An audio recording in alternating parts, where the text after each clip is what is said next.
네, 안녕하세요. 저희 중남미 창업 세미나, 브라질 시장에서 제로 투 원이라는 주제를 가지고 저희 2강을 이제 시작을 하도록 하겠습니다. 네, 자료를 공유를 드리겠습니다. 네, 어, 브라질 시장에서 이제 성공하기인데요. 제가 이제 1강에서 이제 제품을 서비스 같은 걸 런칭하는데 정말 중요한 거는 먼저 그 시장 환경과 소비자를 이해를 하는 거겠죠. 아까 지난 1강에서 말씀드렸다시피 많은 사람들이 이제 실패를 하는 이유 중에 하나는 결국에는 내가 갖고 있는 아이디어, 내 생각에는 이런 제품들이 될 거라고 생각은 하지만 근데 실제로 소비자가 그런 것들을 필요로 하지 않은 경우들이 많거든요. 그래서 많은 스타트업들이 실패하는 경우가 이제 거기에 있는데, 그래서 이제 시장 환경과 소비자 이해를 정말 잘 해야 되는 부분이고, 거기에서 만약에 저희 케이스처럼 퍼스트 무버가 있었고, 그리고 또 퍼스트 무버가 굉장히 크게 잘을 하고 있는 그런 상황이라면 충분히 승산이 있다고 생각을 하죠. 저희 같은 경우는 이제 브라질 재정 관리 이런 쪽이었고요.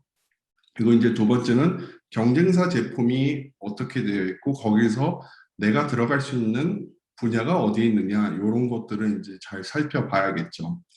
이제 세 번째는 되게 중요한 건데 이 세 번째는 사실 많은 회사들이 잘 못해요. 뭐 저희도 이거를 뭐 엄청 잘하는 그런 거는 아니죠. 왜 이거를 잘 못하냐면 이게 그만큼 어렵다는 이야기거든요. 그게 뭐냐면 소비자의 그 잠재된 불편함을 해결하는 제품이나 서비스를 런칭하는 거거든요. 근데 제가 여기서 말씀드린 대로 잠재된 불편함이라는 거는 소비자조차도 자기가 이런 불편함이 있는지를 잘 몰라요. 그래서 이런 잠재된 불편함을 저희가 뭐 설문조사를 할 수 있겠죠. 뭐 포커스 그룹이라고 해가지고 이렇게 그룹으로 해가지고 인터뷰를 하고 뭐 하는 것도 다 되겠죠. 그렇지만 그럼에도 불구하고 이런 것들이 잘 도출되지가 않습니다. 이거를 어떻게 해야지 그 불편함을 깨울 수 있냐면 제품 사용이나 이런 경험으로 해서 계속해서 자극을 해야 돼요. 그래야지 은행을 직접 가는 것보다 모바일로 하는 것이 정말 편하더구나. 그러니까 소비자 입장에서는 은행 대리점 가는 게 되게 불편할 것 같잖아요. 그런데 그 불편함을 알게 하는 것 자체도 스타트업이나 제품과 서비스가 해야 될 그런 일이죠. 그래서 이제 굉장히 이제 작은 특정 그룹의 문제를 해결함으로써 이제 조금씩 이제 넓혀 나가면서 이제 확대해 나가는 거죠. 이제 그렇게 해야 하면 이제 성공하는 제품이 런칭된다고 생각을 합니다. 저희 같은 경우는 정말 끊임없이 성공적인 제품이나 서비스를 분석을 하면서 왜 이게 될까, 왜 이게 안 될까, 그리고 이것도 한번 테스트해보고 저것도 테스트해보고 많이 했어요. 물론 제가 한국 사람이기 때문에 제가 정말 저희는 토스 모델로 되게 많이 봤고 사실은 토스처럼 저희가 하려고 이렇게 많이 노력도 했었습니다. 그리고 또 이제 재정 관리 관련해 가지고는 이제 미국의 민트라고 되게 유명한 회사가 있고 또 크레딧 카르마라는 데 있는데 왜 저 친구들은 저런 그 되게 특출난 비즈니스를 할 수 있을까? 뭐 저희 CEO가 이제 출신인 그런 회사도 보다시피 이 회사들이 무언가를 잘하고 있고 왜 잘하고 있고 어떤 소비자의 문제를 해결하는데 그게 과연 내 소비자와 내 유저들과도 비슷한 부분이 있는지 그런 것들을 저희가 많이 봤죠. 그래서 이 질문에 대해서는 많은 사람들이 안 하는데 이거에 대해서는 해야 되고 그리고 또 해결을 할 줄 알아야 돼요. 대답을 할 줄 알아야 돼요. 그게 뭐냐면 자, 사용자가 왜 우리의 제품을 사용을 하는가? 그러니까 왜 사용하는지를 정확히 모르면 왜 우리 제품이 좋은지를 모르는 거예요. 왜냐면 그걸 알아야지 그걸 가지고 얘기를 하고 많은 사람을 더 끌어올 수가 있거든요. 그리고 이거를 이제 그 사람들을 계속해서 유지하는 이유, 왜 우리 서비스를 계속 사용을 하는 건지, 이 과정을 정말 잘 알면 충분히 많은 사람들한테 더 확대해서 광고를 해가지고 더 데려올 수 있다는 겁니다. 모멘트 오브 트루스라는 말이 있어요. 모멘트 오브 트루스는 뭐냐면 이제 소비자가 하나의 무언가 제품을 구매하는 그런 사용하기 되는 과정이거든요. 그러니까 뭐 내가 만약에 점심을 먹어야 된다면 배가 고프기 때문에 그런 진실된 순간이 있잖아요. 그래서 배가 고프기 때문에 물건을 사서 뭐 점심을 사러 먹으러 가겠죠. 아니면 뭐 시켜 먹던가. 그러면 이제 우리 제품은 왜 그렇게 되는 건지 그거를 제가 이제 간략하게 저희 크레디고에서 제가 만든 거를 여러분들께 소개를 하고자 해요. 자, 재정관리 앱이라고 했습니다. 크레디고는. 그런데 크레디고에 집중하는 게 뭐냐면 청구서 관리예요. 자, 그러면 소비자가 청구서가 있냐 없냐로 벌써 저희가 필터링이 되는 거죠. 여기서부터 이제 저희가 어떤 유저한테 가고 어떤 유저는 우리 유저가 아닌 거를 단계별로 알 수가 있는 거거든요. 자, 그러면 지불을 해야 될 청구서가 많냐 없냐. 없으면 결국 우리 앱을 못 쓰는 거고 많으면 쓸 수 있는 가능성이 높은 거죠. 근데 그런 청구서를 관리를 해야 되냐 안 해야 되냐. 그러니까 많은 사람들이 뭐 청구서 한 달에 3개 낸다고 해가지고 꼭 관리를 해야 된다는 건 아니잖아요. 그러니까 보면 몇 개 정도가 있어야지 이 사람이 앱 같은 걸 사용을 할 수 있느냐 뭐 이런 부분도 살펴봐야겠죠. 그리고 이제 수동적으로 하기에는 무리가 있기 때문에 자동으로 해야 되는 툴을 찾는 그런 욕구가 있는지. 그래서 정말 있다면 이제 저희 앱을 홍보를 해가지고 다운을 받게 하는 거고, 자, 이런 과정들을 저희가 이 사용자의 문제점을 해결한다는 거에 대해서 어떻게 이 신뢰 관계를 만들 것이냐. 물론 여기서는 이제 광고가 될 수도 있고, 뭐 브랜딩이 될 수도 있고, 지속적인 커뮤니케이션이 될 수도 있겠죠. 이제 가장 좋은 방법은 제품을 사용하면서 느끼는 거겠죠. 그런 식으로 저희가 사용자의 관심을 깨우면서 이 사용자들이 그리고 또 잠재된 사용자들이 쟤네들 제품 사용을 하면 청구서 관리가 정말 잘 되더라 라는 거를 일깨워주는 그런 일들을 하는 거죠. 그리고 나서 이제 유저가 좀 더 업그레이드 되면 성장을 하면 앱을 사용하는데 이제 의문점이 있고 또 앱을 사용하는데 부족한 부분들이 있을 거 아니에요. 그러면 이제 이 친구들이랑 계속해서 얘기하는 거예요. 왜냐하면 얘네들은 잠재된 불편함이 처음에 있었는데 조금씩 자극을 해서 이 불편함을 이제 깨닫게 되는 거예요. 그러면 얘네들이 이제 얘기를 하겠죠.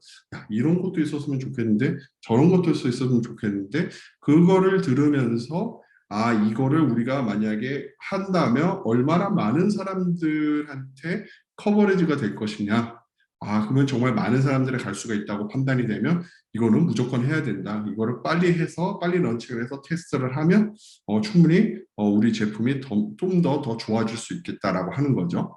그래서 어떻게 해야지 소비자가 더 제품을 사용하는 데 편안함을 줄 수 있는지 이런 부분도 있고 그리고 이제 그 다음부터는 이제 신뢰 관계를 계속 쌓아 나가는 거죠. 저희 앱이 당신의 정말 진짜 문제, 재정 관리에서 그 문제들을 우리가 해결하는 데 정말 도와주는 그런 앱이다라는 신뢰 관계를 쌓으면서 이제 이 사람이 다른 사람들한테 전할 수 있도록 그렇게 그런 기회들을 만들어 주는 거죠. 그거를 이제 저희는 마케팅에서는 그 브랜드 쪽에 커뮤니케이션 쪽에는 reason to believe이라고 하고 또 reason to share라고 합니다. 그렇게 제품의 한 요소에 그거를 추가를 해가지고 자동적으로 소비자가 다른 사람한테 얘기를 할 수 있게끔 만드는 게 모든 브랜드들이 원하는 그런 입소문이 날 수 있는 그런 거죠. 물론 이제 그게 이제 쉽지는 않죠. 제가 이제 3가지로 나눠서 얘기를 드리는데 첫 번째는 어찌 됐건 간에 아무리 진짜 문제가 있고 여러 가지 뭐 이렇게 뭐 해도 결국에는 가설에 기반해서 상품을 출시합니다. 그게 뭐냐면 내 생각에는 이런 식으로 하면 되겠다. 이게 가설이죠. 그래서 이제 저희가 처음 제품을 출시를 해요. 제가 이거를 처음 했을 때 전 물론 이제 그때 당시에 저도 재정 관리를 하던 사람이 아니기 때문에 야 이게 될까? 이게 무슨 이 무지개 같은 이 그래프가 무슨 의미가 있다. 사람들이 쉽게 이해를 할 수 있을까라는 생각을 되게 많이 했었어요. 근데 출시를 했죠? 당연히 실패했죠. 실패한 게 뭐냐면 많은 사람들이 삭제를 해버려요. 그걸 천이라고 하는데 너무 높은 거예요 이게. 그러니까 이제 안 된 거죠. 왜냐? 거기서 이제 이유를 알아나가야 되는 거죠. 왜 우리 제품이 잘 되지 않았을까? 신용카드만 관리하는 거는 너무 좀 생소하다. 그리고 이 그래프를 보다시피 이 그래프를 많은 사람들이 이해를 못했어요. 처음에 요 비용이라. 저희가 보여주려고 했던 거는 현재 잔고랑 신용카드 비용인데 이거를 뭐 집세를 내는 사람이나 뭐 학비를 내는 사람 이런 사람들이 여러 가지 있을 거 아니에요. 자기네들 모든 데이터를 못 갖고 오니까 이제 좀 컴플레인도 많았죠. 그래서 저희가 이제 빨리 내부적으로 작업을 해가지고 개편을 합니다. 개편을 하는데 그때부터는 뭐냐면 첫 번째는 가설했다면 두 번째는 시장 환경에 의해서 저희가 이제 선택과 집중을 합니다. 어떤 분야와 어떤 것을 할 것이냐. 자, 아까 전에 제가 뭐 유저 중에서 95% 삭제를 했다고 하지 않았습니까? 뭐 5%가 남았단 말이에요. 그럼 이 5%는 왜 남았는지 얘네들부터 우리가 이제 지속적인 관계를 가져 나가야 됩니다. 이게 제가 아까 전에 단계별로 보여드린 대로 조금씩 업그레이드해서 나가는 거죠. 이런 유저들이. 이런 유저들을 더 많이 확보하고 더 많이 전파하게 해가지고 많이 사용하게 하는 거죠. 물론 이제 새로 개편한 거는 굉장히 신용카드 기반에서 얘기를 했어요. 그래서 이제 그러다 보니까 역시 생소하다. 이런 거를 뭐 좋긴 좋은데 내가 꼭 이거를 매일같이 하기에는 조금 그런 것 같다. 또는 이제 액티브 유저들이 이제 생겨나면서 야 나는 우리 집 월세도 여기도 넣고 싶은데 전기세도 넣고 싶은데 왜 이게 안 되냐라고 이렇게 컴플레인이 많이 들어왔던 거죠. 근데 여기서는 이제 신용카드에 집중을 하다 보니까 뭐 신용카드 한도나 전월 얼마, 뭐 차월 얼마, 뭐 이런 걸 보려다 보니까 이제 모든 사람들을 충족을 시키지 못했죠. 여기서부터 저희가 이제 정말 어떤 거에 집중을 할지, 어떤 걸 선택할지 저희가 이제 조금씩 나가가는데 그때 이제 첫 번째로 한 게 뭐냐면 이메일 안에 이메일로 들어오는 청구서를 자동으로 로딩을 하는 겁니다. 그러니까 지메일이든 아웃룩이든 이거를 연동을 하면 저희는 이제 기술이 있는 회사니까 연동을 하면 자연스럽게 전기세가 됐든 소득세가 됐든 어떤 것이 됐든 간에 이 모든 거를 저희가 앱 안에다가 로딩을 합니다. 여기서 이제 되게 이제 잘 됐죠. 그리고 나서 또 뭐를 했냐면 이제 그 청구서 같은 거 바코드를 스캔을 해가지고 이제 추가를 할 수 있게 또는 이제 직접 입력 그러니까 수동으로 이렇게 입력을 해가지고 뭐 나 다음 달 10일 날에 무슨 뭐 돈을 빌렸는데 그 돈을 내야 된다 뭐 이런 식으로 해가지고 이런 그런 다양성을 확보를 해가지고 이제 좀 더 유저들한테 더 많이 사랑을 받게 됐죠. 그래서 제가 이제 세 가지 말씀드린데 첫 번째는 이제 가설의 기반이고 두 번째는 시장 환경에 따라서 그 선택과 집중이라고 말씀드렸습니다. 왜 선택과 집중이었냐면 우리 경쟁사는 그걸 안 했어요. 그렇기 때문에 우리가 이제 그거에 파고 들어간 거예요. 만약 경쟁사가 똑같이 하는 거면 경쟁사는 우리보다 뭐 거의 경쟁사는 뭐 200명인데 그 직원이 저희 같은 경우는 다 해봤자 20명밖에 안 되는 그런 회사인데 어떻게 경쟁이 되겠습니까? 그래서 선택과 집중을 한 거고 거기에서 계속 유저 피드백이 오기 때문에 이제 그걸로 해서 저희가 소비자의 진짜 문제를 해결하는 최고의 제품으로 이제 나가는 거죠. 이게 이제 저희 현재 홈페이지 그대로인데요. 이제는 이제 신용카드에 넘어가지고 계좌 잔고를 한 군데서 이렇게 볼 수가 있고 그리고 돈을 얼마 내야 되는지를 빨리 보여주는 거고요. 그리고 만약에 뭐 전기세가 오든 뭐 수동으로 입력을 하든 뭐 여러 가지 청구서를 이제 한 곳에서 관리를 할 수 있게 그런 앱이 이제 된 거죠. 이걸로 해가지고 저희가 이제 10월 달에 그 Y 컴비네이터에 이제 들어가게 되었습니다. 그리고 이제 작년 2월인데요. 작년 2월에 이제 저희가 이거를 런칭을 해가지고 중급 이상 유저들이 계속 요구를 했었어요. 내 지출을 카테고리별로 빨리 봤으면 좋겠다. 그래프를 만들어 달라. 이거는 사실은 우리 경쟁 상대가 이걸 해요. 하는데 저희가 처음부터 이걸 안 한 이유는 말씀드렸다시피 우리는 선택과 집중을 해야 됐거든요. 우리 이 작은 회사가 처음부터 이렇게 큰 거를 해버리면 물론 이제 그 정면 승부를 할 수 있겠지만 정면 승부의 안 좋은 점은 뭐냐면 만약에 거기서 패배를 하면 예상을 너무 크게 깊게 맞거든요. 그렇기 때문에 이제 그거는 이제 저희가 조심해가지고 우회적으로 갔다가 이제 결국에는 작년에 저희가 런칭을 했죠. 그래서 이제 이걸로 해서 지금 저희 구글 플레이 브라질은 이제 안드로이드를 너무 많이 쓰기 때문에 플레이 스토어가 되게 중요한데 플레이 스토어에서 항상 4.5에서 4.6 지금 브라질 플레이 스토어에 있는 재정관리 앱에서는 저희가 제일 점수가 높습니다. 그만큼 성공하는 제품을 런칭했다고 이렇게 자부를 하고 있고요. 재방문율 그러니까 유저가 설치를 한 다음에 한 달 뒤에 다시 재방문한 그율이 거의 2배 이상으로 늘었어요. 이 숫자는 되게 중요한 게 뭐냐면 그만큼 액티브 유저들이 많아지고 있다는 겁니다. 그리고 작년 6월에 저희가 이제 브라질 100대 혁신 스타트업에 선정이 됐습니다.